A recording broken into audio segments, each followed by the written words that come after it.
Hola, hola, buen día, ¿me escucha? Sí, doctor. Buen día, doctor, sí. Muy bien, muy bien. Entonces vamos a seguir avanzando porque el tiempo apremia, ¿no? Ustedes ven que ya pasa el tiempo, hombre, y es larga esta materia de fisiología. Muy bien, vamos a comenzar con el tema de corazón ahora, ¿no? O sea que hasta ahora hemos visto ya medio interno, hemos visto transporte de membrana, hemos visto circulatorio, ahora vamos a ver corazón, ¿ya? El primer juego de diapositiva, el primer tema de corazón es, ahora vamos a ver,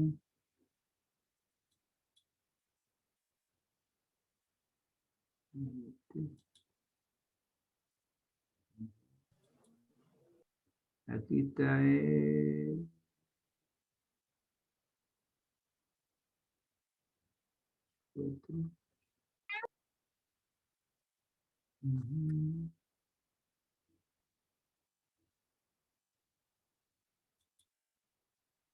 un rato ahí.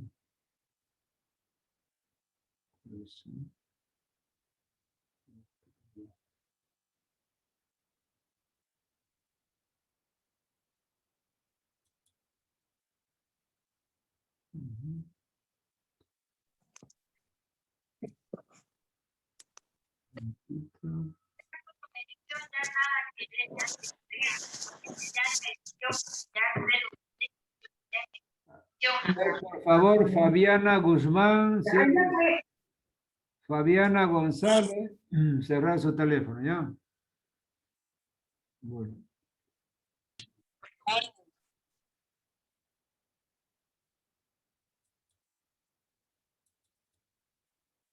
Muy bien. Esta es la primera unidad de corazón, válvulas cardíacas y tonos cardíacos. Vamos a iniciar la exposición entonces. ¿Ven bien la diapositiva? ¿Está todo ok? Sí, se ve bien, doctor. Sí, doctor. Sí, doctor. Perfecto. Entonces, vamos a comenzar por los tonos cardíacos normales. Fíjense que tonos y ruido cardíaco es la misma cosa, ¿no? O sea, es sinónimo. Es decir, usted puede decir tono cardíaco o puede decir ruido cardíaco, ¿no? Solamente que tono es un poco más, más elegante, digamos, es un término más técnico, ¿no? Que lo va a ver con mayor frecuencia en los libros, ¿no? Guyton habla de tono cardíaco. Muy bien, entonces, en la ocultación normal de la parte cardíaca, nosotros vamos a ver que podemos escuchar con el fonendoscopio, estetoscopio o fonendoscopio, que es el mismo, ese aparatito, ¿no?, que nos ponemos al oído, tiene una membrana, ya vamos a ver en la parte práctica todos los componentes del estetoscopio, del tensiómetro, etc.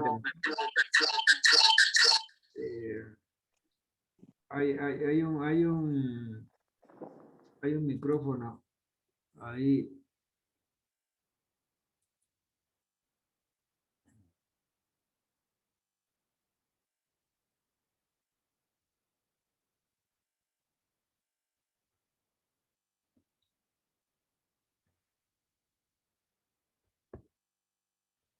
Muy bien.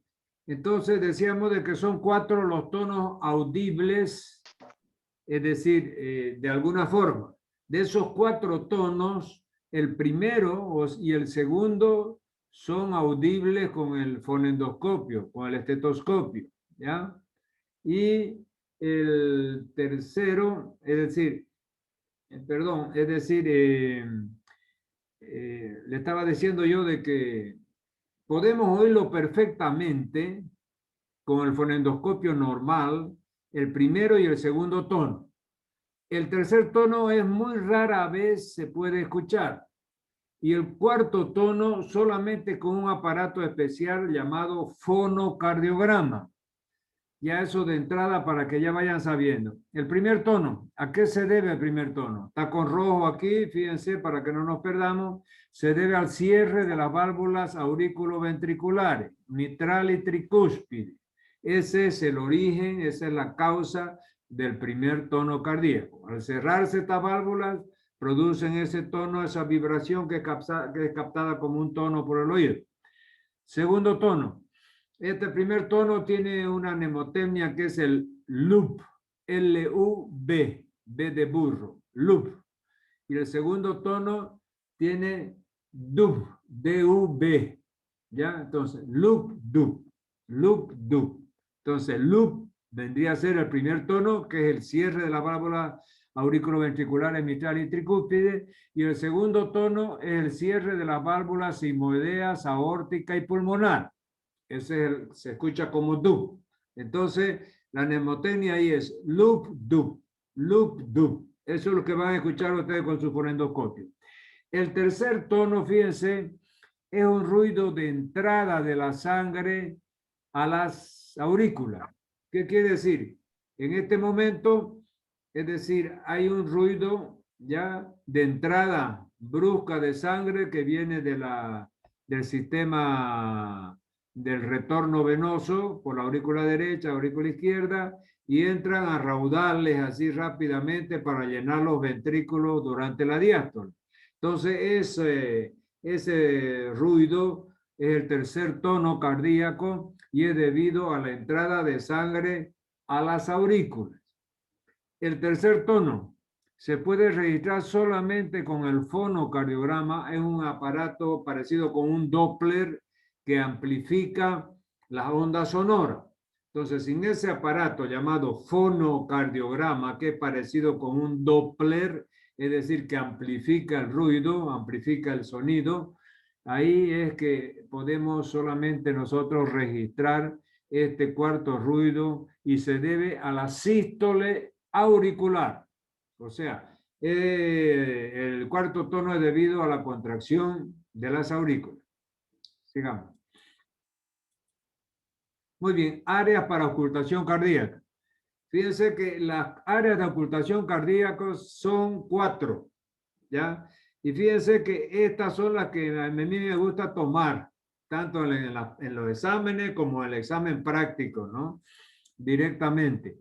Es decir, pero los auxiliares a veces son locos por meterle las áreas auxiliares o suplementarias de ocultación, ¿ya? Entonces, si ustedes no saben las áreas básicas de la ocultación, que es lo que tiene que saber el clínico fundamentalmente, ya las otras áreas accesorias ya son, es decir, detallecitos que lo puede ejercitar el cardiólogo, el que ya ha hecho la especialidad, etcétera.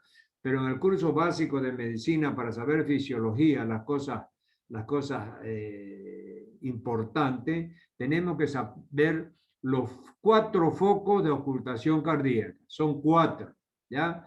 Entonces vamos a subir esto aquí para que se vea bien. Área de ocultación de los tonos cardíacos. Entonces vamos a ver el primer foco acá, dice foco mitral, donde hay que poner la campana del fonendoscopio. ¿En qué área? Para ocultar este foco mitral.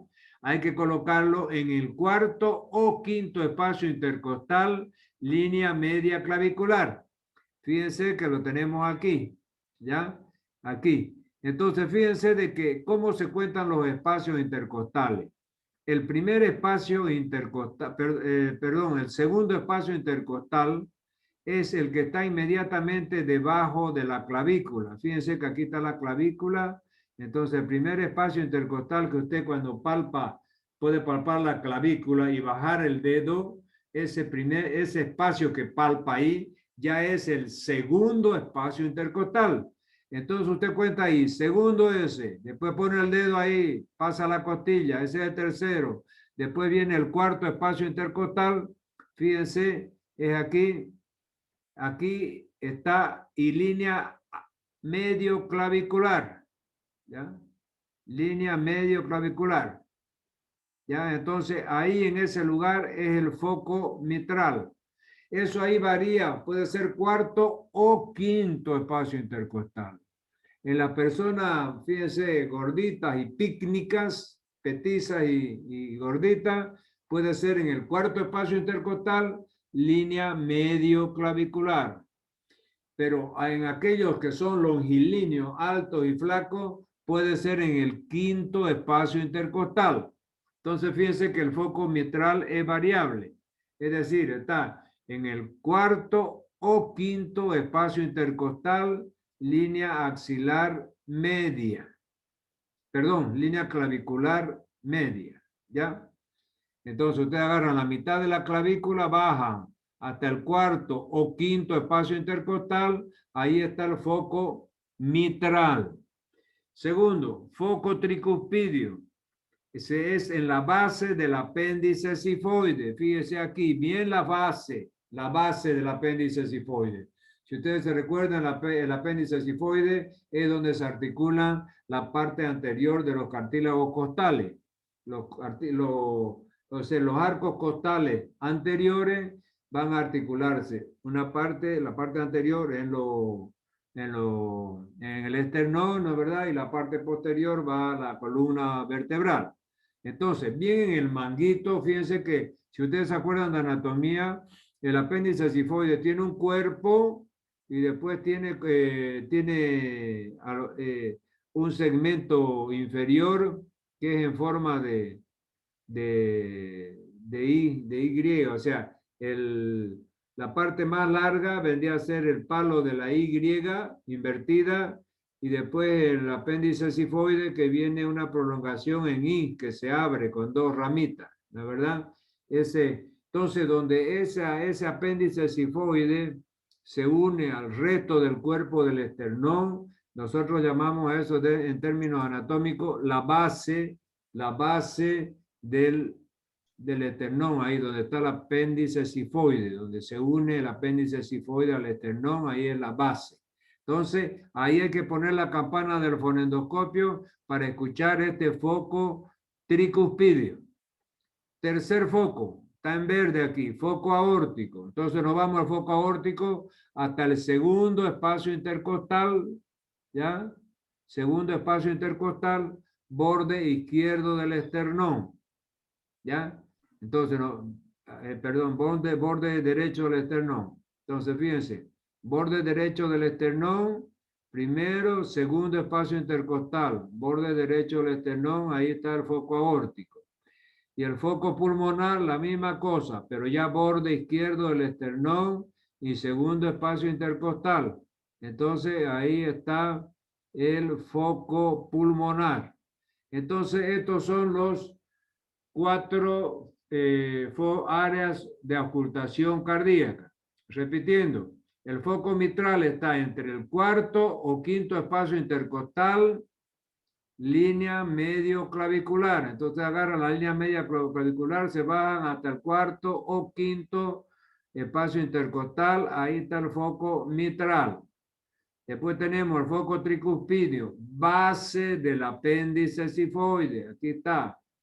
Foco aórtico, donde se entrecruza el borde derecho del esternón con el segundo espacio intercostal.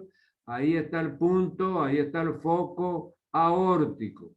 Entonces, foco aórtico, borde derecho del esternón, segundo espacio intercostal. Y el foco pulmonar es borde izquierdo del esternón, segundo espacio intercostal izquierdo. Ahí tenemos el foco pulmonar. Muy bien, vamos a seguir. Esos son los 4, esos son los que yo pido. Después hay otros accesorios, eso no los pido yo. Muy bien, dinámica de la estenosis aórtica e insuficiencia aórtica. Entonces, estos conceptos hay que tenerlos bien claros. ¿Cuándo hablamos de estenosis y cuándo hablamos de insuficiencia? Fíjense que la estenosis y la insuficiencia son patologías que sufren las válvulas cardíacas. Entonces, fíjense que las válvulas cardíacas tienen unas hojuelas, ¿no es verdad? La tricúspide tiene 3 hojuelas y la mitral tiene solamente 2 hojuelas, ¿ya? Por eso el tricúspide viene de que tiene 3 hojuelas. La mitral solamente 2 hojuelas. Entonces, cuando esas lengüetas, esas hojuelas de las válvulas llamadas valvas, ¿ya? Entonces esas hojuelas o lengüetas, es decir, que cierran los orificios entre la aurícula y el ventrículo, ¿ya? Tanto izquierdo como derecho, que son la mitral y la tricúspide, y aquellas que cierran la salida de los ventrículos, la salida del ventrículo izquierdo hacia la aorta y la salida del ventrículo derecho hacia la pulmonar, que son las sigmoideas, aórtica y pulmonar.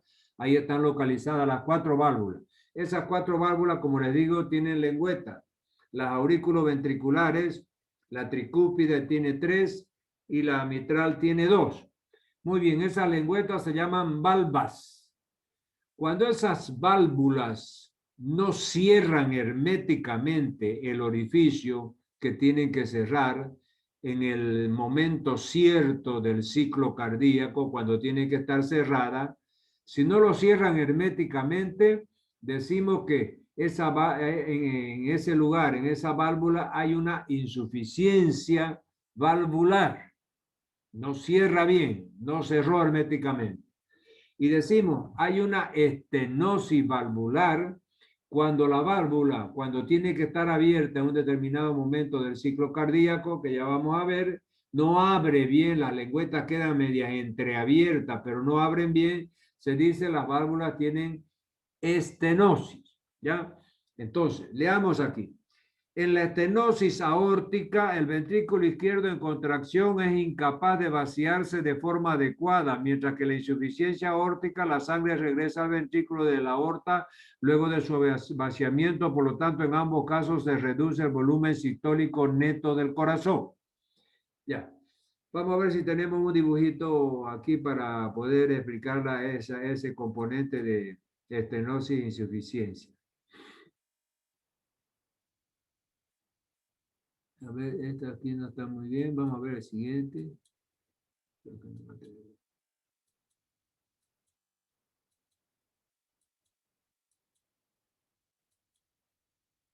No lo tenemos. Ya.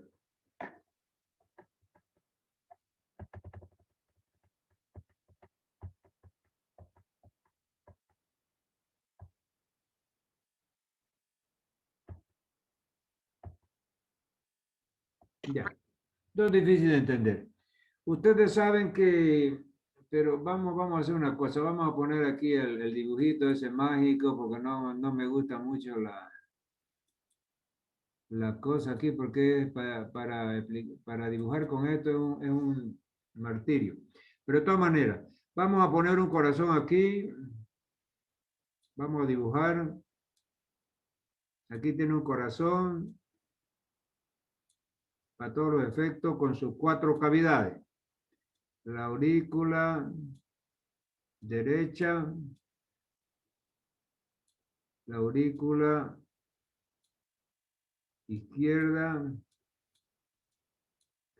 ventrículo derecho, ventrículo izquierdo.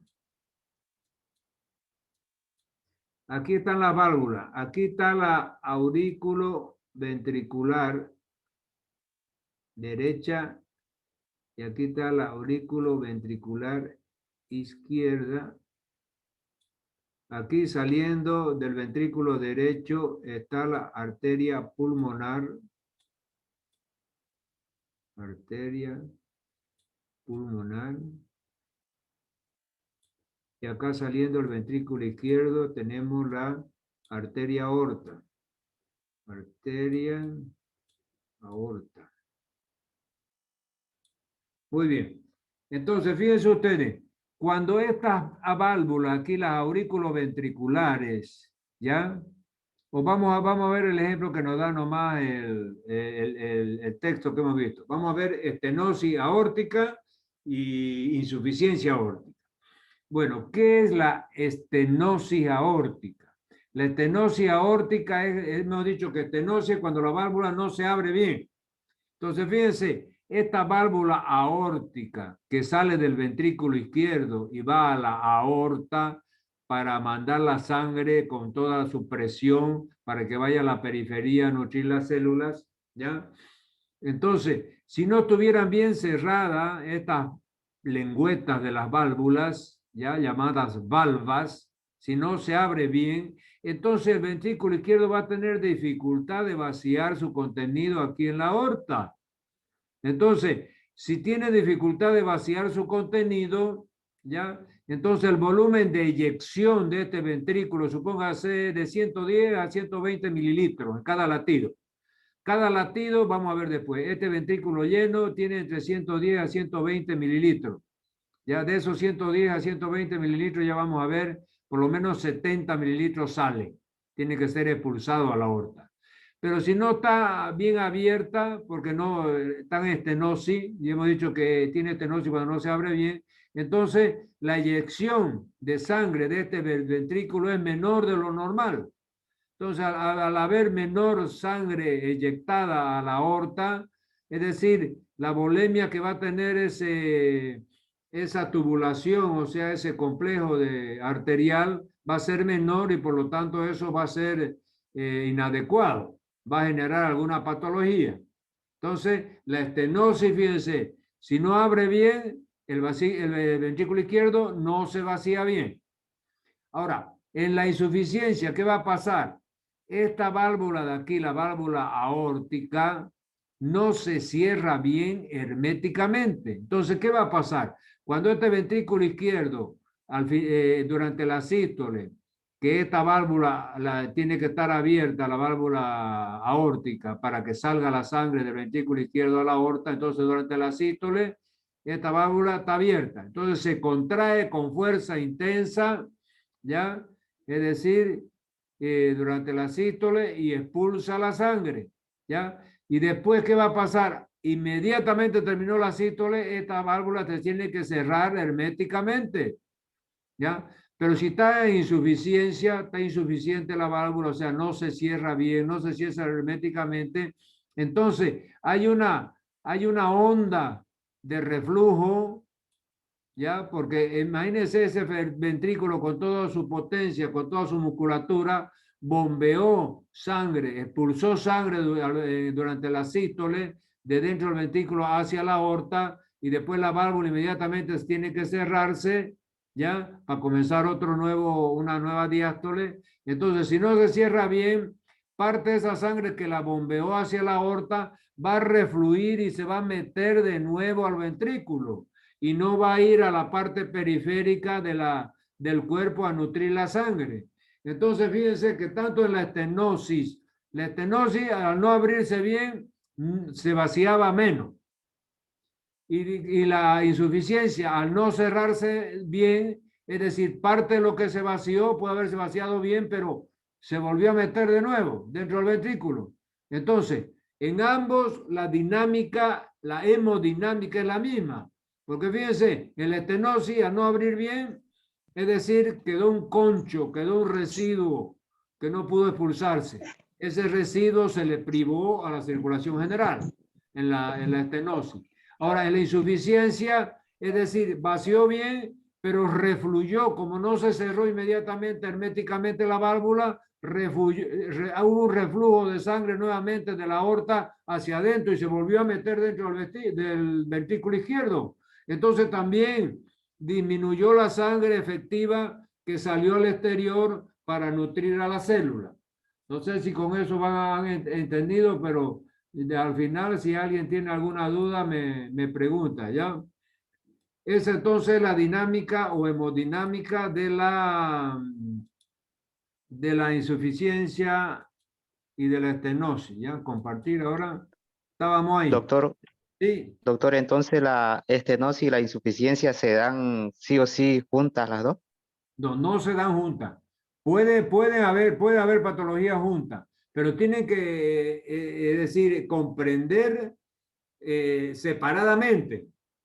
Porque fíjense que yo les diga que hemodinámicamente tiene el mismo efecto, pero tienen una misma, pueden tener una misma etiología.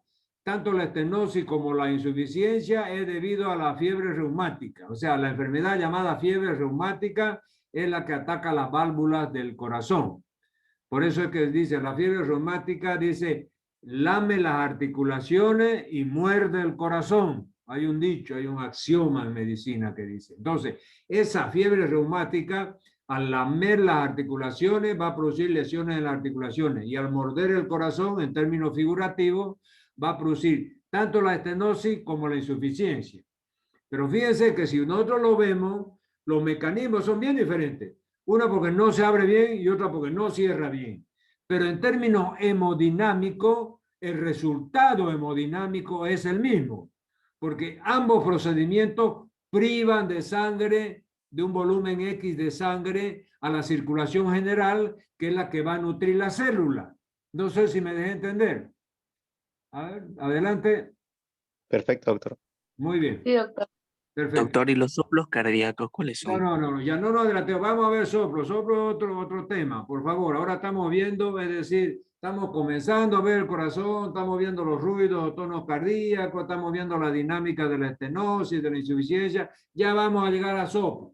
Es decir, no se precipiten. Yo sé que uno está ansioso por aprender, pero en este caso corresponde la pregunta sobre la estenosis, sobre la dinámica, etc. Después, cuando estemos en soplo, ya ahí van a preguntar sobre el soplo, porque si no, nos vamos a atrasar, no vamos a avanzar nada y después va a ser un problema para cumplir el programa. ¿Está bien? Muy bien. Entonces, dinámica y estenosis aórtica, hemos visto que para todos los efectos es lo mismo. Fíjense, en la estenosis aórtica, nosotros vimos en la estenosis aórtica, el ventrículo izquierdo es en contracción, es incapaz de vaciarse de forma adecuada, mientras que en la insuficiencia aórtica la sangre regresa al ventrículo desde la aorta luego de su vaciamiento. Por lo tanto, en ambos casos se reduce el volumen sistólico neto del corazón. ¿Ah? Ahí está resumido todo lo que hemos tenido que explicar con el dibujo, etcétera, etcétera. Mecanismos de compensación. Entonces, ¿cómo compensa el corazón esa hemodinamia que falló tanto en la estenosis como en la insuficiencia? Entonces, tiene mecanismos de compensar. Uno, el primer mecanismo es hipertrofia del ventrículo izquierdo. O sea, la pared, hipertrofia quiere decir aumento del grosor de la pared del ventrículo. Entonces, el ventrículo, para compensar esa escasa sangre que está circulando, es decir, va a tener que contraerse con mayor fuerza y para eso tiene que hipertrofiarse. Entonces, primero hay una hipertrofia del ventrículo izquierdo y además hay un aumento del volumen sanguíneo por aumento de la presión arterial y reducción de la orina por el riñón. Entonces, ya rápidamente vamos a ver estos dos mecanismos de compensación. Fíjense que en la estenosis aórtica y en la insuficiencia aórtica la hemodinamia era la misma. Es decir, el volumen neto que expulsaba el ventrículo en cada sístole disminuía. Entonces, por lo tanto, va a haber menos sangre circulante para nutrir a la célula. El primer mecanismo de compensación es hipertrofia del ventrículo izquierdo, o sea, se engruesa. Dos, va a haber aumento de un volumen sanguíneo, porque acá teníamos una disminución del volumen sanguíneo porque en la estenosis salía menos y en la insuficiencia aórtica regresaba un tanto de la sangre que tenía que estar en la circulación. Entonces, esas dos patologías disminuyen la sangre circulante. Entonces, este segundo mecanismo que está en verde, que dice aumento del volumen sanguíneo, se produce primero porque aumenta la presión arterial. Al aumentar la presión arterial, entonces llega más sangre, aumenta la sangre, y hay una reducción de la excreción de orina. El riñón ya vimos en medio interno que excretaba por día, en las 24 horas, normalmente casi 1,5 litros, 1,4 litros, o sea, 1.400 mililitros es lo que uno orina, el riñón expulsa la orina. Entonces el riñón va a tener que ahorrar, va a tener que disminuir su excreción. En vez de orinar un litro 400, va a orinar 800, 500 mililitros, vamos a suponer. Y ya con ese líquido ahorrado se va a compensar la falta de volumen sanguíneo. Entonces, esos son los dos mecanismos. Hipertrofia del ventrículo izquierdo y aumento del volumen de sangre. Primero, A, por aumento de la presión y B, por reducción de la orina. Sigamos. Dinámica de la estenosis e insuficiencia mitral. En la estenosis mitral está impedido el flujo de sangre de la aurícula izquierda al ventrículo izquierdo. Y en la insuficiencia mitral, gran parte de la sangre que ha fluido al ventrículo izquierdo durante la diástole regresa a la aurícula izquierda durante la sístole en lugar de bombearse a la aorta. Entonces, fíjense que aquí le voy a explicar rápidamente lo que sucede en la estenosis, insuficiencia, pero ya en este caso mitral. Ya antes habíamos visto de la aorta, o sea, la aórtica. Entonces, este dibujito da para explicar, porque fíjense que aquí está la aurícula izquierda y aquí está el ventrículo izquierdo. Aquí está la aurícula derecha y aquí está el ventrículo, perdón, al revés. Esta es la aurícula izquierda y ventrículo izquierdo, porque aquí está la aorta y aquí sale la aorta. Y este está el ventrículo derecho y el ventrículo y la aurícula derecha que sale de la arteria pulmonar. ¿Ya? Pero aquí lo ha puesto los dos como si fuera las cavidades izquierdas, ¿no? ¿Ya? Porque he visto que aquí dice aurícula izquierda nomás y acá dice aorta. Entonces es un corte nomás donde se ve solamente la aurícula izquierda y el ventrículo izquierdo. Entonces, ¿qué va a pasar en la estenosis? Fíjense que aquí tenemos la válvula aurículo ventricular izquierda. Entonces, hemos dicho que estenosis es cuando no abre bien. Entonces, fíjense, cuando la sangre que está aquí en la aurícula izquierda tiene que llenar el resto que falta, porque ya vamos a ver en el ciclo cardíaco, la sístole, o sea, la contracción de la aurícula, la sístole auricular contribuye con el 25% del llenado del ventrículo. Entonces, si esta válvula aurículo-ventricular izquierda no se abre bien, está en estenosis, entonces no se va a poder vaciar completamente y no lo va a poder llenar completamente a este ventrículo. ¿No es verdad? Y en la insuficiencia, ¿qué va a pasar? Cuando esta válvula está cerrada, no se cerró bien y este ventrículo, al contraerse con fuerza para mandar la sangre por aquí por la aorta a la circulación general, es decir, esta válvula que no se ha cerrado bien, que la válvula, es decir, esta válvula aurículo-ventricular izquierda que no se ha cerrado bien, al contraerse este ventrículo con fuerza para mandar la sangre aquí por la aorta, ¿ya? Parte de esa sangre va a refluir y se va a meter otra vez a la aurícula. Entonces, fíjense que la hemodinámica es bien similar. Solamente hay que trasladarla de lo que sucedía en la aorta antes en la insuficiencia y estenosis aórtica. Ahora, es decir, sufre también, aparece también en la estenosis y en la insuficiencia valvular. O sea, tenemos aquí la válvula aurículo-ventricular izquierda, ¿ya? Que divide la aurícula del ventrículo. Entonces, si no se abre bien, no se llena completamente este ventrículo. Si no se cierra bien, al contraerse este ventrículo, parte de la sangre que era para salir por la aorta se mete de nuevo a la aurícula. ¿Ya? Muy bien. Vamos a seguir entonces. Sigamos. Gasto cardíaco y retorno venoso, regulación. Vamos a ver qué son esos conceptos. Gasto cardíaco, fíjense, es la cantidad de sangre bombeada por el corazón hacia la aorta en un minuto. El gasto cardíaco varía ampliamente según el grado de actividad del cuerpo, como sea. Entonces, cuando ustedes escuchen hablar gasto cardíaco, ¿ya? Es la cantidad de sangre que el corazón bombea por minuto. Ese es el gasto cardíaco. Y después ya vamos a ver, es alrededor de 5 litros, ya yo le voy avisando, pero vamos a ver exactamente más abajo. Ese gasto cardíaco, o sea, la cantidad que el corazón bombea de sangre en un minuto, que es alrededor de 5 litros, va a variar dependiendo de 4 factores. Fíjense, hay 4 factores que hacen que varíe el gasto cardíaco y está en relación con el gasto cardíaco. Primero, el metabolismo corporal. Si por alguna razón aumenta el metabolismo corporal, supóngase en los pacientes, por ejemplo, hipertiroideos, hay un aumento del metabolismo corporal. Entonces, va a haber también un aumento de estos hipertiroideos, tienen un aumento del gasto cardíaco. El ejercicio. Ustedes van a ver que un atleta, por ejemplo, haciendo ejercicio, cualquier persona, pero yo le pongo un atleta, haciendo ejercicio, ese gasto cardíaco puede ser duplicado, triplicado y hasta cuadruplicado. Ya vamos a ver más adelante. Fíjense, de 5 litros puede ir hasta 20 litros por minuto. Cuadruplicar el gasto cardíaco, un atleta ya bien entrenado que va a ir a la Olimpiada, por ejemplo, puede ese corazón ya con ejercicio y entrenado, puede hasta cuadruplicar. Hola, Erika, estoy dando clase ahorita. La llamo en media hora, ¿puede ser? ¿Usted va a estar libre? Ya, le hablo de nuevo entonces.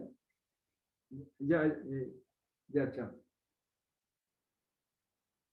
Le decía yo entonces que el atleta, por ejemplo, puede hasta triplicar y cuadruplicar su gasto cardíaco. Entonces está el aumento del gasto cardíaco, o sea, la variación del gasto cardíaco están directamente relacionados con el metabolismo corporal, con el ejercicio, con la edad.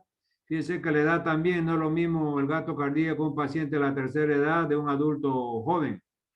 Y el volumen corporal, no es lo mismo una persona de 200 kilos que pesa que un paciente que tiene 30 kilos, un amarillo soplequi come tierra, amarillo filistriqui, Entonces, lógicamente, como hay que alimentar todo ese volumen corporal con su masa celular, grasa, músculo, etcétera, lógicamente que el gasto cardíaco tiene que ser mayor para una persona de 200 kilos que para una persona de 30 kilos. Entonces, los valores normales que da Guyton, fíjense, un joven en reposo, el gasto cardíaco es 5.6 litros por minuto. Y un adulto normal en reposo, 5 litros por minuto. Esos son los valores que da Guyton, ¿ya? Entonces, ya hemos visto el concepto de gasto cardíaco, ahora vamos a ver el concepto de retorno venoso, que son los conceptos básicos que se deben manejar en cardiología. ¿Qué es retorno venoso? Es la cantidad de sangre que fluye desde la vena a la aurícula derecha en cada minuto. Fíjense que toda esa sangre venosa, que es sangre reducida, con poco oxígeno, que está retornando de la periferia del cuerpo hacia la bomba central, que es el corazón, es decir, viene por la cava superior y desemboca en la aurícula derecha. Eso se llama retorno venoso. Entonces, es la cantidad de sangre que fluye de la vena a la aurícula derecha en cada minuto. Entonces, muy bien, sigamos.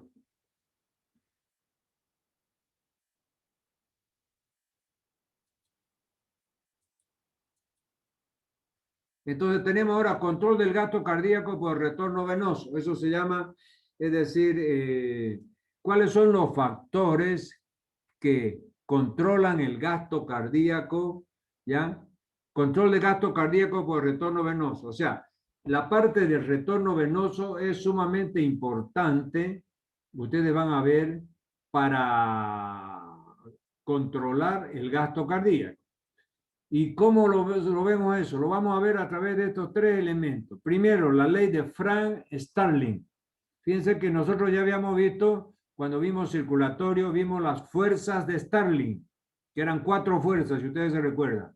La presión hidrostática capilar, la presión oncótica capilar, la presión osmótica capilar y la presión hidrostática intersticial. Esas eran las 4 fuerzas de Starling. Entonces, presión hidrostática capilar, presión coloidosmótica capilar, presión hidrostática intersticial y presión coloidosmótica intersticial. Eran las 4 fuerzas de Starling. Entonces, el mismo investigador, cuyo nombre completo es Frank Starling, es decir, hay un elemento que es llamado de ley de Frank Starling. ¿Qué dice la ley de Frank Starling? Dice, dentro de límites fisiológicos, el corazón bombea toda la sangre que le llega sin permitir un remanso en las venas. ¿Qué quiere decir? Entonces el corazón tiene un mecanismo a través del cual, si le llega, supóngase, 5 litros de sangre, cuando está normal y está sanito, por eso dice, y dentro del límite fisiológico, cuando está normal y sanito, le llegan 5 litros, bombea los 5 litros. Si le llegan 6 litros, bombea los 6 litros. Si le llegan 10 litros, bombea los 10 litros. ¿Ya? Entonces, eso está expresado en esa ley de Frank Starling. el corazón, dentro del límite fisiológico, bombea toda la sangre que le llega sin permitir un remanso en las venas. O sea, cuando el corazón ya entra en insuficiencia, ya no cumple con la ley de Frank Starling. Entonces, le llegan 5 litros y bombea 4, y se va estancando 1 litro. Le llegan 6 litros y bombea 3, y se van estancando ya 3 litros. Entonces, fíjense que esa es la explicación de esta ley de Frank Starling. Entonces, quiere decir de que todo el retorno venoso, si le llegó 5 litros de sangre después de nutrir a las venas, llegaron a la aurícula derecha, 5 litros de sangre, el corazón, después de oxigenarla en el pulmón, vuelve a bombear los mismos 5 litros de sangre. Eso quiere decir la ley de Frank Starling, sin permitir un remanso en las venas. Porque si el corazón ya entra en insuficiencia, ya no bombea toda esa sangre que le llega por la aurícula derecha del retorno venoso y se va encharcando el corazón, ya vamos a ver, y esa es la patología de las insuficiencias cardíacas. Segundo elemento, distensión del nódulo sinosal en la aurícula derecha. ¿Qué quiere decir? En la pared superior externa de la aurícula derecha hay una formación anatómica y unas células especiales donde está el nódulo sinusal, que es el marcapaso fisiológico del corazón. Ya vamos a ver. Es decir, ese nódulo sinusal es el que va a marcar la frecuencia cardíaca, por eso le llaman marcapaso fisiológico, ¿ya? Y está localizado en la parte superior derecha de la pared de la aurícula derecha, ¿ya? Entonces, ahí, cuando llega la sangre, porque ahí desemboca en la aurícula derecha, desemboca la vena cava superior. Entonces, en el momento que está desembocando la vena cava superior, se distiende la pared de la aurícula derecha donde está el nódulo sinusal. Y esa distensión ya hace que aumente de 10 a 15% la frecuencia cardíaca. Entonces, fíjense que ya también eso está contribuyendo a que aumente, es decir, el volumen sanguíneo. Entonces, segundo es el efecto directo sobre el automatismo, es decir, aumenta de 10 a 15% la frecuencia cardíaca. Entonces, llegó la sangre por la vena cava superior, distendió la pared de la aurícula derecha donde está el nódulo sinusal y automáticamente el nódulo sinusal manda una orden para que se aumente la frecuencia. En vez de 70 por minuto, se va a 80, 90, depende. ¿Ya? Entonces ya hay un aumento del 10 al 15% de la frecuencia cardíaca. Supóngase, si fuera el 10%, por ejemplo, si la frecuencia es 70, alrededor de 70 la frecuencia cardíaca, el 10% serían 7 latidos más. Entonces iría a 77 latidos por minuto. ¿Ya? Y si es 15%, se iría a 80 latidos por minuto, vamos a suponer. El solo hecho de llegar la sangre, distender la pared de la arteria, y entonces ahí donde está el nódulo sinusal, esa distensión de la pared donde está el nódulo sinusal ya hace que el nódulo sinusal mande una orden para aumentar de 10 al 15% la frecuencia cardíaca. Y el tercer elemento es el llamado reflejo de Bainbridge. Fíjense, reflejo de Bainbridge. ¿Qué pasa?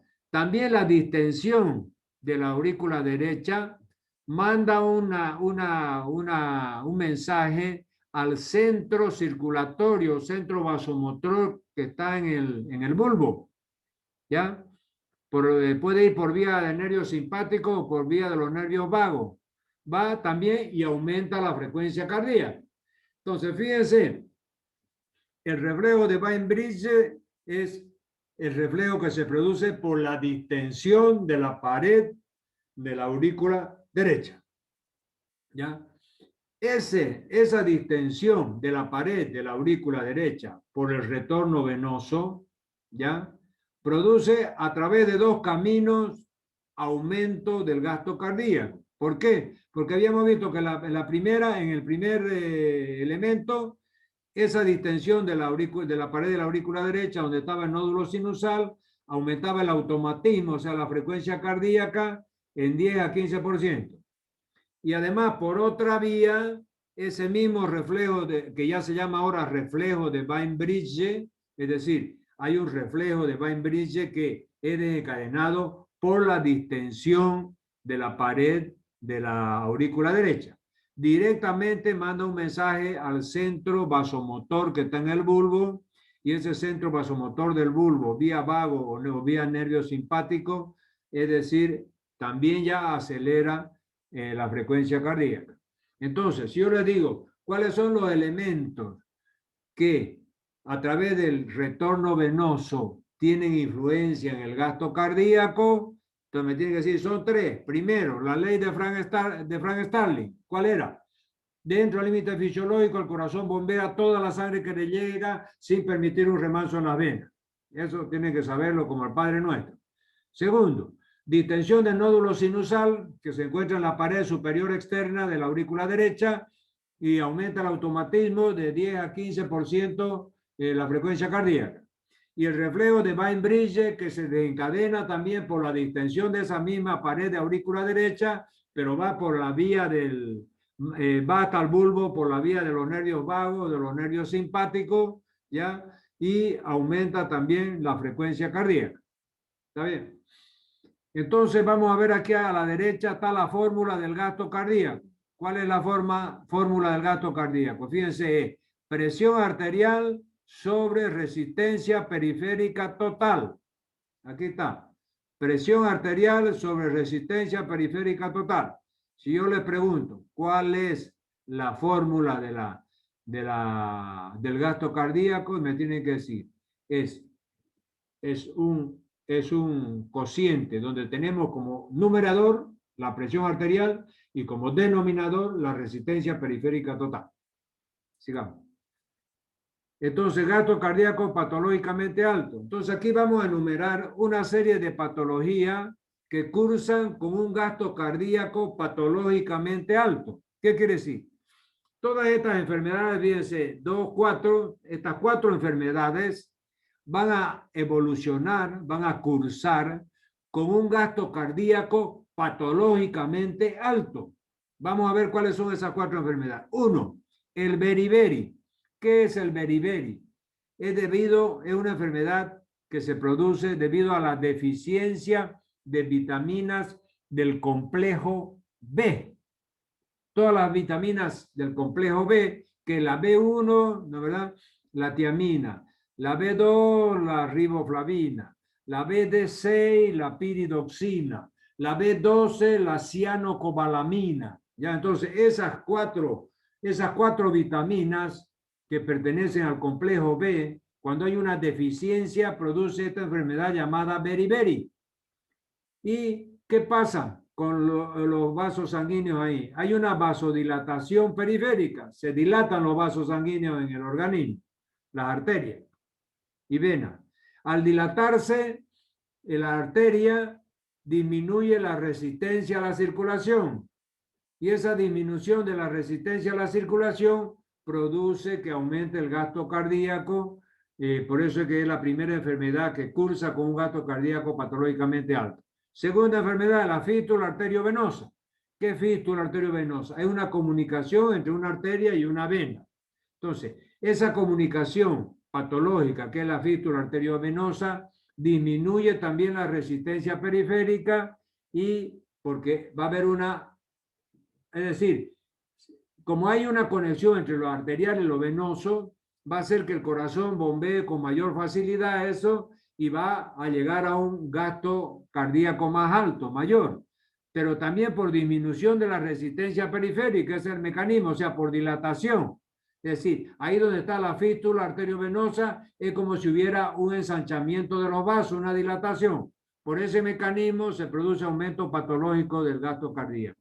Tercero, el hipertiroidismo. Ya yo le había dicho que en el hipertiroidismo, los pacientes hipertiroideos, por acción de las hormonas tiroideas, que es la T3 triyodo tironina y la tetrayodotironina, que es la tiroxina, la T3 y T4, va a producir vasodilatación también, y a través de esa vasodilatación disminuye la resistencia periférica y aumenta el gasto cardíaco. Y la cuarta es la anemia. La anemia es cuando disminuye la viscosidad de la sangre, porque anemia es la disminución de los glóbulos rojos, ¿no es verdad? Entonces, al haber menos glóbulos rojos, los pacientes anémicos, hay menos glóbulos rojos, entonces la sangre tiene menos viscosidad, es menos pegajosa y más fácil de bombear para la bomba cardíaca. Entonces, la sangre circula con mayor fluidez, mayor rapidez, y eso lleva al aumento del gasto cardíaco. Entonces, las 4 enfermedades que cursan con gasto cardíaco patológicamente alto es beriberi, la fístula arteriovenosa, hipertiroidismo y anemia. Sigamos. Ahora, gasto cardíaco, enfermedades que cursan con gasto cardíaco patológicamente bajo. Entonces, aquí fíjense, ya hacemos una diferenciación. Las enfermedades que cursan con gasto cardíaco patológicamente bajo puede deberse a, la parte izquierda, alteraciones de la bomba cardíaca y B, alteraciones del retorno venoso. Entonces, fíjense que aquí ya hace una diferenciación. Todas ellas cursan con gasto cardíaco patológicamente bajo, a lo contrario de la anterior que vimos. Las anteriores cursaban con gasto cardíaco patológicamente alto. Estas cursan con gasto cardíaco patológicamente bajo. Pero hay aquellas que se debe, ese gasto cardíaco patológicamente bajo, se debe a alteraciones de la bomba cardíaca, o sea, el corazón, y otras que se deben a alteraciones del retorno venoso. ¿Cuáles son las enfermedades que se deben a las alteraciones de la bomba? Infarto agudo de miocardio, valvulopatías, miocarditis, taponamiento cardíaco. Entonces, esas 4 patologías cursan con gastos patológicamente bajos debido a alteraciones de la bomba cardíaca. Infarto agudo de miocardio, valvulopatía, miocarditis y taponamiento cardíaco. El infarto agudo de miocardio ya saben ustedes qué es una necrosis del músculo por una mala perfusión sanguínea. Valvulopatía, saben, enfermedad de la válvula. Miocarditis es una inflamación del músculo cardíaco y taponamiento cardíaco es cuando ustedes saben que el corazón, es decir, la parte pericárdica, el pericardio tiene 2 hojas. Una hoja visceral que se adhiere al músculo, al corazón, y una hoja parietal que está externa. Entonces, entre ambas hojas hay un espacio. Es decir, eso le permite al corazón que cuando durante la diástole se llena de sangre y el corazón se dilata y entonces las 2 hojas se pegan. Y en la sístole el corazón expulsa su sangre, se hace más pequeño y las 2 hojas se separan. Lo mismo que en la pleura del pulmón, es el mismo mecanismo. Entonces, cuando por alguna razón ese espacio virtual que hay entre la pleura, entre la hoja visceral del pericardio y la hoja parietal del pericardio desaparece por un coágulo, por un derrame de sangre, hay un taponamiento cardíaco. Ahí el corazón no puede expandirse, ni dilatarse durante la diástole, ni contraerse durante la sístole. Entonces, a eso se le llama taponamiento cardíaco. Muy bien. Entonces, ahora vamos a ver las alteraciones que reducen el retorno venoso debido al gasto cardíaco patológicamente bajo. ¿Dónde? Disminución de la volemia. Entonces, cuando disminuye la sangre, disminuye el gasto cardíaco porque disminuye el retorno venoso. 2. Dilatación venosa aguda, síncope vasovagal. Fíjense que ustedes han visto alguna vez, no sé, tal vez no, pero nosotros los médicos ya hemos visto en algún momento la palabra síncope. ¿Qué es el síncope? No, porque muchos escuchan hablar de shock, pérdida de conciencia, desmayo, pero hay una palabra síncope. Este síncope es un desmayo así violento, instantáneo. Por ejemplo, el ejemplo más típico es una persona va a hacerse vacunar, ya sea un joven, un adulto, un niño, etcétera, y por el pavor que le tiene a la aguja, cuando le ponen la inyección, por ejemplo, intramuscular o en el deltoide o en el glúteo, es decir, él está muy ansioso y ¡pum!, cae al suelo desmayado, pálido, amarillo, medio cianótico, la presión se le va a 0 por 0. Entonces, ese es un síncope vasovagal. Entonces, automáticamente, el solo hecho de caer al suelo y estar en posición horizontal, ya se va normalizando la presión y a lo cabo de unos 5 minutos se recupera y va bien y no pasó nada. Ese es el síncope vasovagal. Se debe a una dilatación venosa aguda. Entonces, el hecho de ponerle la inyección le desencadena una dilatación venosa aguda y ese es el síncope vasovagal. Y en tercer lugar, obstrucción de las grandes venas. Lógicamente, si el retorno venoso es la sangre que retorna por la vena y la vena está obstruida, está tapada, entonces va a llegar poca sangre pues, al corazón, a la bomba cardíaca. Entonces, eso hace que estas enfermedades de obstrucción de los grandes vasos por trombo, etcétera, cursan con un gasto patológicamente bajo, ¿no? Sigamos, insuficiencia cardíaca. Entonces aquí vamos a ver el concepto de insuficiencia cardíaca, efectos agudos de la insuficiencia cardíaca.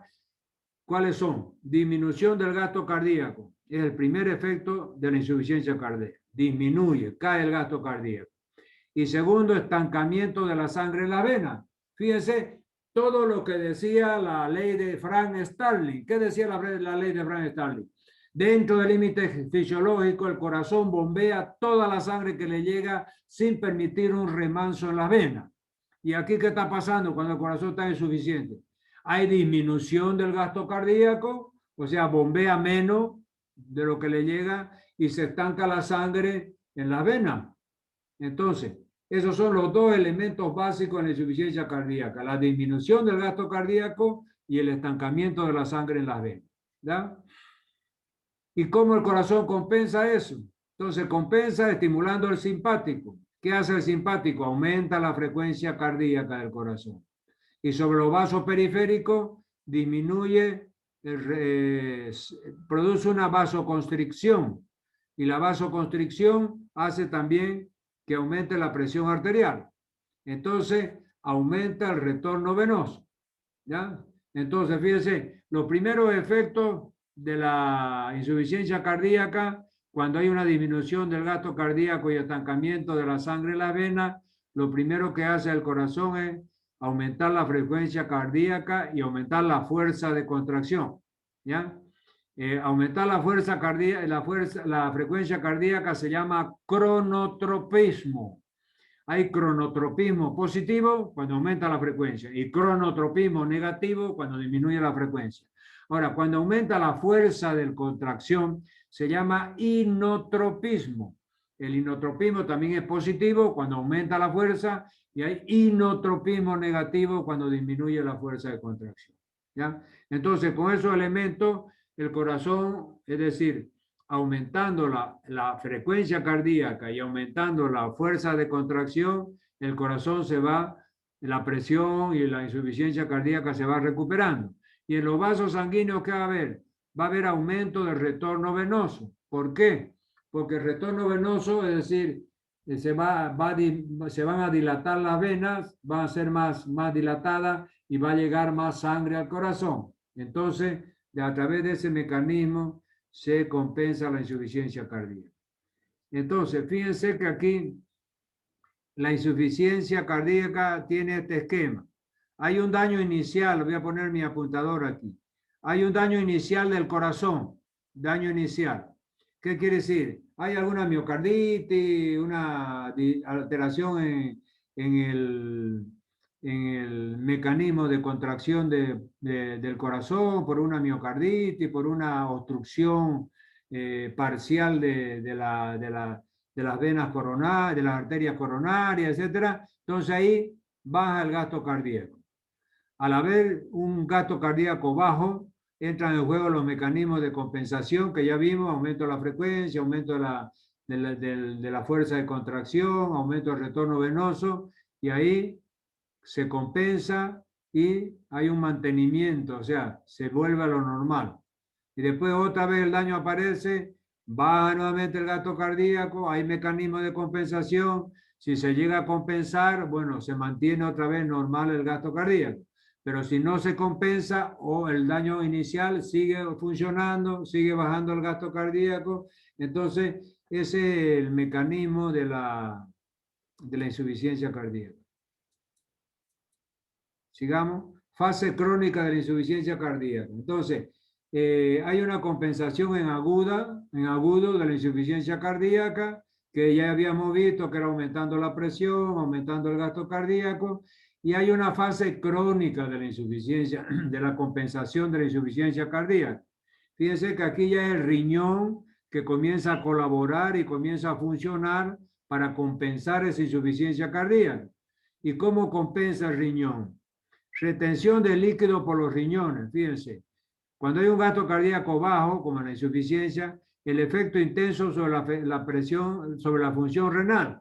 Entonces, al caer el gasto cardíaco, entonces el riñón ya comienza también a ayudar en la compensación de esa insuficiencia cardíaca.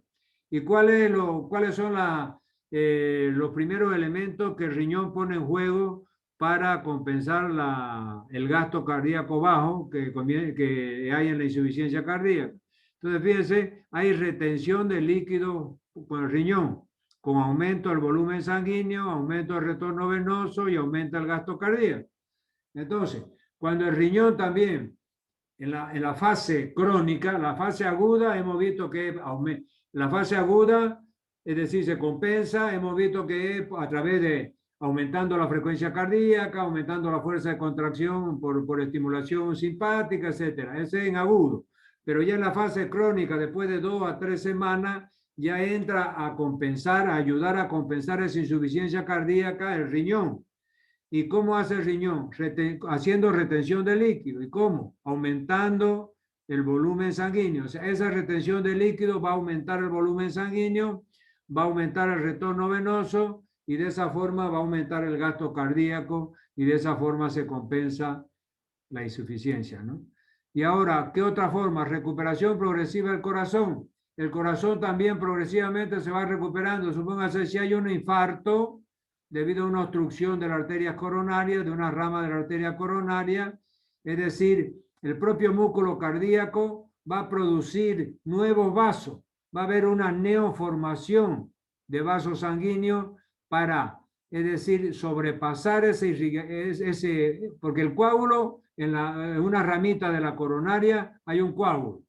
Entonces, el músculo cardíaco, entonces esa zona irrigada por esa rama de la coronaria se va a necrosar y va a morir.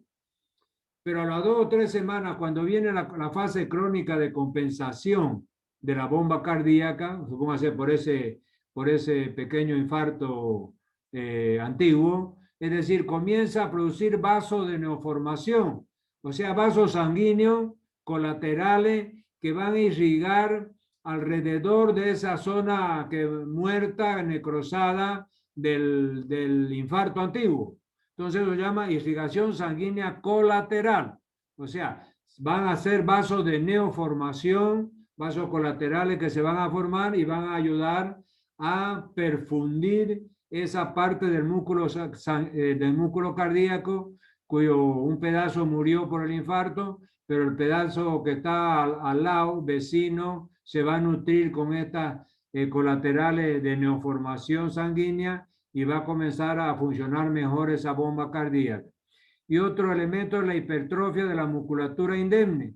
O sea, si esa parte del músculo que murió por el infarto, porque hubo el coágulo y tapó la vena que llega, las arterias que llegan al corazón, entonces se va a hipertrofiar la musculatura vecina para compensar. Si esa parte del músculo está muerta porque ahí estuvo el coágulo y vino el infarto, entonces el resto del músculo cardíaco vecino se va a hipertrofiar para contraerse con mayor fuerza, ¿ya? Ese músculo vecino indemne se va a hipertrofiar para contraerse con más fuerza y de esa forma compensar ese pedazo muerto del músculo cardíaco por el infarto. Entonces, esa es la recuperación progresiva del corazón después de una lesión cardíaca, la fase crónica, ¿no? Y aquí tenemos la insuficiencia cardíaca compensada, ¿ya? Que es cuando el corazón ya vuelve a más o menos a mantener un gasto cardíaco cerca de lo normal. O sea, antes eran 5 litros por minuto, ¿no? Después cayó, supongamos, a 3 litros y ya tenía mucha disnea, después otra vez vuelve a 4 litros y medio en la fase ya compensada de la insuficiencia cardíaca.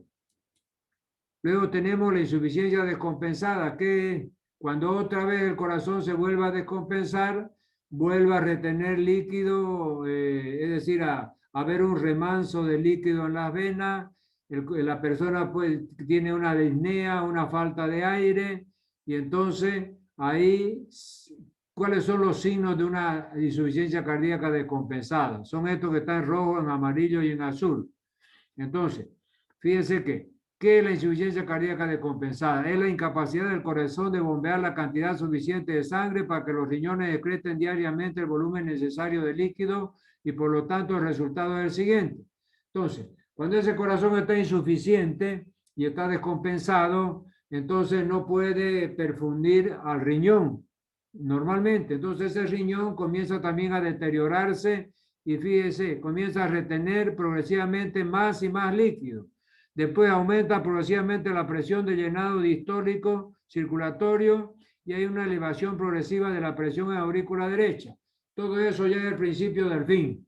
Entonces, el riñón mal perfundido, o sea, al llegarle poca sangre porque ha bajado mucho el gasto cardíaco, en insuficiencia cardíaca descompensada, entonces ese riñón mal irrigado porque le llega poca sangre, comienza a retener y retener líquido, se va encharcando el cuerpo, hay aumento de la presión de llenado diastólico y hay un aumento de la presión venosa central, o sea, en aurícula derecha, y eso lleva ya a fracasar y el corazón ya esa bomba deja de funcionar y el paciente se muere. Eso es la insuficiencia cardíaca descompensada. Ahora, insuficiencia cardíaca izquierda y insuficiencia cardíaca derecha. Antes se hacía la diferencia entre insuficiencia cardíaca del lado izquierdo, de las cavidades izquierdas, y insuficiencia cardíaca de las cavidades derechas. Pero ambas, con el tiempo, llegan a ser total. O sea, hay una insuficiencia general, tanto izquierda, de las cavidades izquierdas, como las cavidades derechas. ¿Ya? Ahora, hay un tipo de insuficiencia cardíaca que es por falla del corazón. Cuando falla la bomba cardíaca, decimos hay una insuficiencia cardíaca de bajo gasto y se llama shock cardiogénico. Entonces, cuando ustedes escuchen hablar, ese paciente está en shock cardiogénico, sepan que es un shock donde hay una insuficiencia cardíaca con un gasto cardíaco bajo. ¿Ya? Entonces, eso es lo que tiene que saber. Luego tenemos el concepto de qué es reserva cardíaca. Fíjense que no hay que confundir el gasto cardíaco con la reserva cardíaca. El gasto cardíaco habíamos visto que es el bombeo del corazón, de la sangre, durante 1 minuto. ¿Y cuánto es el volumen del gasto cardíaco? Es 5 litros. Ahora, ¿qué es la reserva cardíaca? La reserva cardíaca es la propiedad que tiene el corazón de duplicar, triplicar y hasta cuadruplicar su gasto cardíaco. Entonces, esa característica y esa propiedad muy típica del corazón para duplicar o triplicar o cuadruplicar su gasto cardíaco se llama reserva cardíaca. ¿Ya? Y dentro de esa reserva cardíaca, entonces hay elementos para calcularla. La precarga, la poscarga, la contractilidad cardíaca y la frecuencia cardíaca. ¿Ya? Entonces, fíjense que esos elementos de la reserva cardíaca, ¿qué es la precarga? La precarga no es nada más ni nada menos que el retorno venoso. O sea, el volumen de sangre que llega a la aurícula derecha. Eso se llama precarga. Porque según la ley de Frank Starling, decíamos, el corazón dentro del límite fisiológico bombea toda la sangre que le llega sin permitir un remanso en la vena. Entonces, la precarga está dado por el retorno venoso. ¿Qué es la poscarga? La poscarga es la dificultad que tiene, es decir, el músculo cardíaco y el sistema circulatorio, ¿ya? Para abrir, es decir, para vencer la resistencia que hacen, por ejemplo, la sangre a la apertura de las válvulas. Entonces, como si usted quisiera abrir una puerta, está venteando de sur, la puerta está cerrada. Usted quiere abrir la hoja de la puerta en contra de ese viento que viene de sur. Entonces, usted va a tener una resistencia, una dificultad, una fuerza que se opone a que usted abra esa puerta. Entonces, esa resistencia que se opone a que se abran las válvulas para que se vacíe el corazón en la parte izquierda, en la aorta, y la parte derecha en la pulmonar, esa es llamada de poscarga. Ahora, otro elemento que entra en función en la reserva cardíaca es la contractilidad cardíaca. Si el corazón se contrae bien, está sano. Si se contrae mal, está enfermo. Disminuye la reserva cardíaca. Y la frecuencia cardíaca también tiene que ver. Si la frecuencia cardíaca es alta, ya el corazón puede bombear, porque después vamos a ver la fórmula de ese gasto cardíaco, es el volumen que expulsa el ventrículo multiplicado por la frecuencia cardíaca. Entonces, eso nos va a dar el gasto cardíaco, que es de 5 litros. Entonces, si la frecuencia es mayor, usted en vez de multiplicar el volumen sistólico del ventrículo por 70, que es la frecuencia, lo multiplica por 100, le va a dar, porque hay aumento de la frecuencia cardíaca, le va a dar un mayor gasto cardíaco. ¿Ya? Entonces, lo que tienen que saber es que la reserva cardíaca está en relación con la precarga, con la poscarga, con la contractilidad cardíaca y con la frecuencia cardíaca. Esos 4 elementos, si yo le llegara a preguntar, dígame, la reserva cardíaca que habíamos visto, fíjense, se llama reserva cardíaca al porcentaje máximo de aumento en el gasto cardíaco que puede alcanzar el corazón, y es de 300% a 400%. O sea, 3 a 4 veces el volumen normal del gasto cardíaco puede ser aumentado. Eso se llama reserva cardíaca. ¿Y de qué depende? Depende de estos 4 factores que están con azul: de la precarga, de la poscarga, de la contractilidad cardíaca y de la frecuencia cardíaca.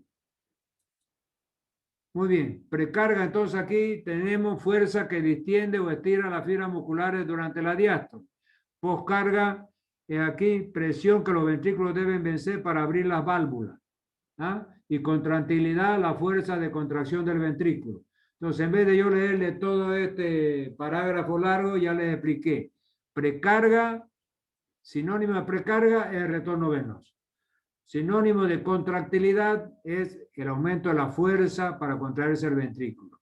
Y la poscarga, fíjense, es la presión de los ventrículos que deben vencer para abrir las válvulas pulmonar y aórtica para impulsar la sangre fuera del corazón. Los ventrículos trabajan contra la poscarga de la misma forma que se haría si intentáramos abrir una puerta contra la fuerza ejercida por el viento. Esa historia que yo les conté. Eso es la explicación de la poscarga. ¿Ya? Muy bien. Y con eso hemos terminado este capitulito nomás. Bueno, pero va a seguir corazón, ¿no? Pero esta clase voy a poner vamos a compartir ahí. Y voy a poner el chat si quieren hacer alguna pregunta. Adelante. Muy bien.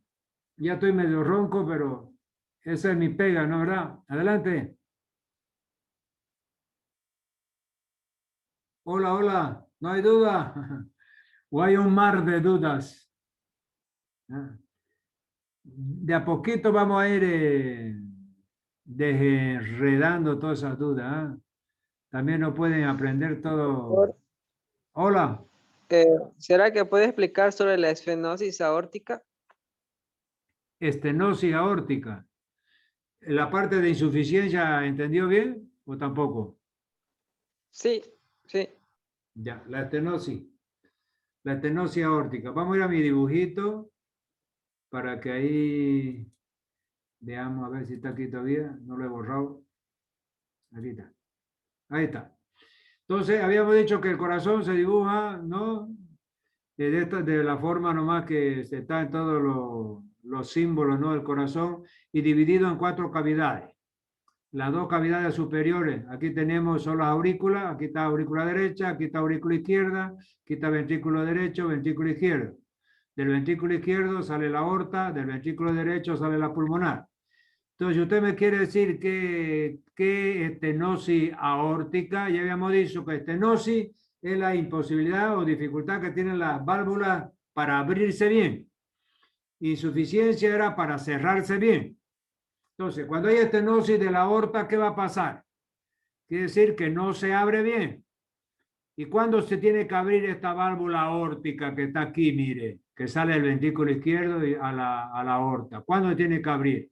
En el momento de la sístole, ¿no es verdad? Entonces, en el momento de la sístole tiene que estar es decir, abierta, bien abierta esa válvula, la válvula aórtica. Pero ¿qué va a pasar? Si hay estenosis, no se abre bien. Entonces su hojuela va a quedar media semiabierta. Entonces este ventrículo no va a poder bombear rápidamente, porque cada cavidad tiene un tiempo X para vaciarse. Es decir, no va a tener un día para vaciarse ese ventrículo, porque ese ventrículo tiene fracciones de segundo para vaciar su contenido. Pero si no está bien abierta esa válvula porque tiene estenosis, es decir, no se va a vaciar todo.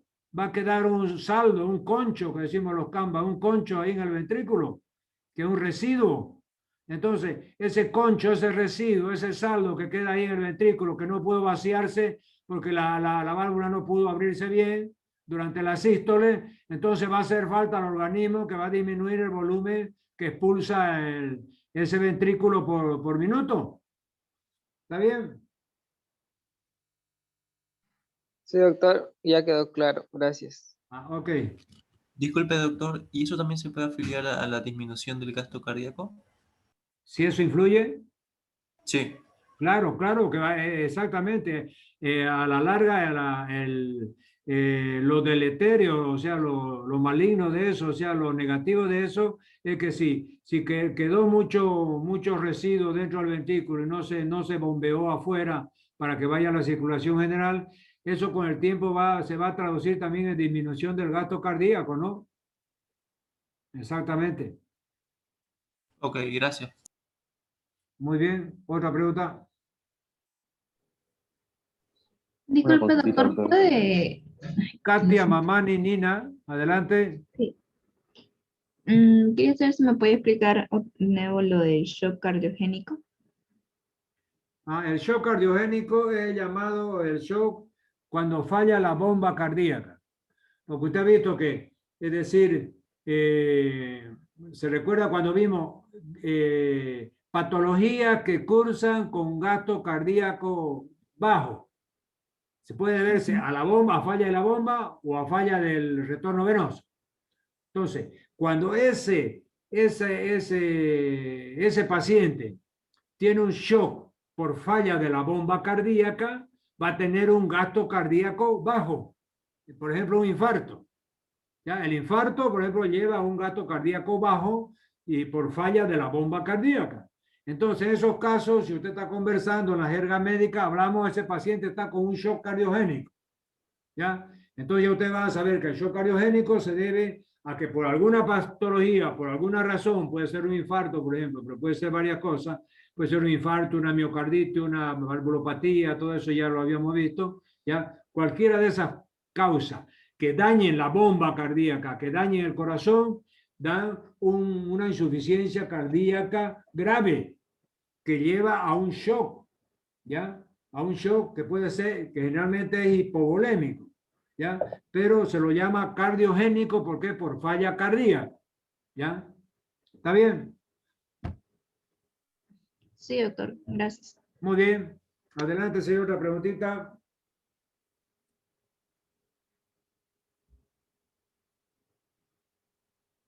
Muy bien, si no hay más preguntas, entonces, un abrazo para todos, cuídense, nos vemos en la próxima clase, un abrazo, chao, chao.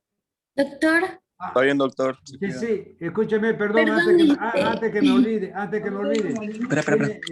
perdón, antes que me olvide, tiene que darme el resultado para ver, ustedes son del grupo F. El F1, F2 y F3 va a tener una clase práctica semanal. Antes era F1, una clase, F2, otra clase, F3, otra clase, pero era la misma clase. Entonces ahora yo voy a juntar el F1, F2, F3 para dar el mismo práctico un solo día.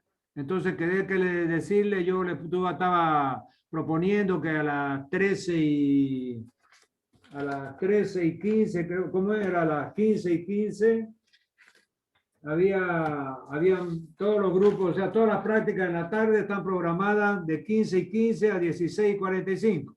Eso es el maestro de oferta. 15 y 15 a 16 y 45. Todos los grupos tienen en ese horario. F3, F2, F1.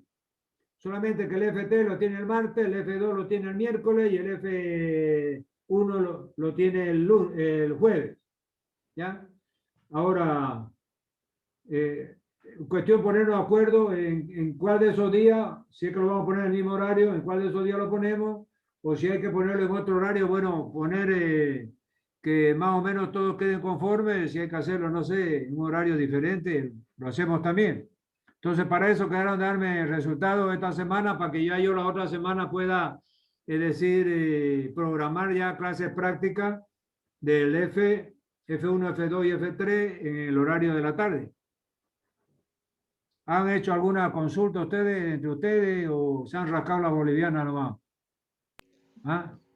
Sí, doctor, hicimos una consulta ya con los estudiantes A ver, ¿y a qué han llegado? ¿A qué conclusión? y pasa, doctor, que hacia varios les choca el día martes, el día miércoles y el día jueves. O sea, les choca sus horarios.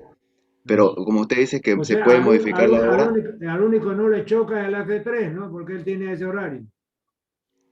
No le puede chocar al F3, ¿no es verdad? Ya, no, es solamente para aclarar. Ya ahí, ay, y por eso hablamos con ellos y, o sea, así como usted dice que se puede modificar el horario, entonces la mayoría votó por el miércoles. Y si el miércoles podríamos modificar el horario, sería perfecto, doctor. O sería no sé si quiere. ¿para qué horario más o menos? Miércoles para las 10 o 11 de la mañana podría estar bien, doctor. No, a las 11, Sí. no es que yo tengo... el día Buenos miércoles, días, doctor. prácticamente, Doctor, prácticamente disculpe, doctor. Perdemos el horario. toda la mañana Doctor. prácticamente la tengo yo cubierta. A ver, Disculpe, doctor. a ver, el el día horario. miércoles, un ratito, a ver.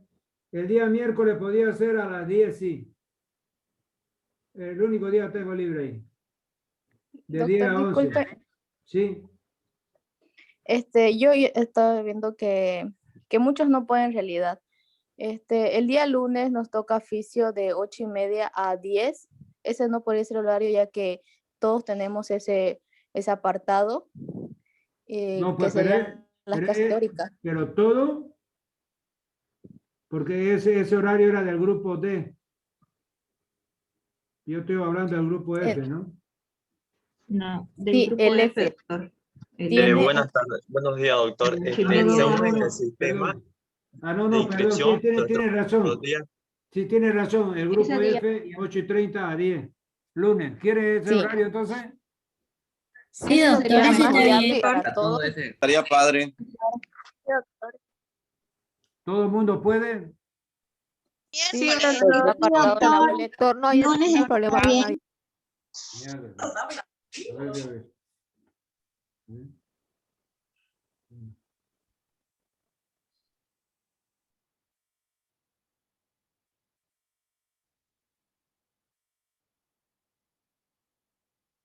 Pero solamente el lunes en ese horario. Pero digo, en la mañana. Miércoles, doctor. Ese sería el más viable, doctor, porque después choca con otros horarios. Sí, lunes. A mí me queda mejor el día miércoles porque yo tengo un campo ahí, el único horario que yo tengo en la mañana libre para encajarlo ahí es el miércoles. El miércoles. ¿Miércoles a qué hora? El miércoles sería a las El 3 y miércoles 15. en la mañana hay muchos que pasan clases de bacterio. Pero Pero el miércoles en la ¿pero a qué tarde. hora, Sí, pues? exactamente. Miércoles en la tarde sería Miércoles. bueno. Antes en la tarde sería el horario de las 3 y 15. No, es que pues se le choca a una compañera, me mandó su boleta y sería solo a pues en ella. la tarde. Pero Ah, solo solo a ella. una, o sea, a mí también me choca miércoles en la mañana y entonces también sería mi caso, digamos. Pero en la tarde lo A mí modificamos. igual me Por choca eso, en miércoles en la la tarde mañana. estaría bien. Respetemos el horario del miércoles. Toda- a mí también me va a chocar en la mañana. Creo que mejor si respetamos Oye, el horario del lunes. Oye, un ratito. Si a todo le choca y no podemos hacer nada, yo suspendo las clases prácticas y las dan nomás los auxiliares. Ningún problema. ¿Ya? Ningún problema. Entonces, a mí me van a ver la teórica nomás. Como hice el año pasado, como hicimos el año pasado. Pero yo estaba queriendo, es decir, no sé, reforzar ese asunto y me prontifiqué pero si hay quilombo de pelote, yo no voy a dar pues 6 clases, la misma clase virtual, si yo puedo unir los horarios, ¿ah? Y llegar a un consenso de un horario. Entonces, si no se puede, como les digo, seguimos nomás con la teórica, la práctica, y ya después ustedes se arreglan con los auxiliares. ¿Ah? Entonces, pénsenlo bien, la próxima clase ya me definen eso. Yo, como les digo, si fuera de mañana, yo puedo meterlo aquí el día miércoles, a partir de las 10 de la mañana, puede ser más temprano, no sé. Pero tiene que haber después de la tarde, en la noche, no sé. Pero tiene que haber un consenso, pues, pero si todo puede, nadie puede, pues hay uno ahí que respinga, entonces no. Doctor, disculpe, si fuera el miércoles, ¿de qué hora a qué hora sería? No, por eso diría yo, de 10 a 11:30. Es el único día que yo tengo. Porque siempre va a haber Pero algo podría que- ser en la noche. ¿Ah? ¿Podría ser en la noche el miércoles? Podría ser en la noche A mí me también. toca. Yo no tengo problema. Ya, Doctor, entonces, estamos quedando el lunes mayoría, que sea el lunes en nuestro horario nomás. El lunes. En ese horario de las 8, Sí, doctor, ese está bien. por eso, pero confírmenme, pues yo quiero saber si la gran mayoría está de acuerdo, ¿no? en el chat estamos quedando así, doctor. ¿Ya han hecho? Bueno, entonces yo lo pongo entonces para el día lunes de 8 a 10, ¿no? 8:30 a 10. Está bien ese horario. ya. Sí, doctor. Sí, doctor, está muy bien. 8:30 a 10. Ya sí, está bien ese horario. Está bien, Está doctor. bien, Ya, un ratito, Sí, doctor. Gracias, doctor. Está bien el horario. No, es que ya a 8 a 10 está bien, sí. Ok. Entonces, de 8 a 10. Ok, quedamos así entonces. De la próxima semana vamos a comenzar eso y vamos a ir avanzando. ¿Está ok? Un abrazo a todos.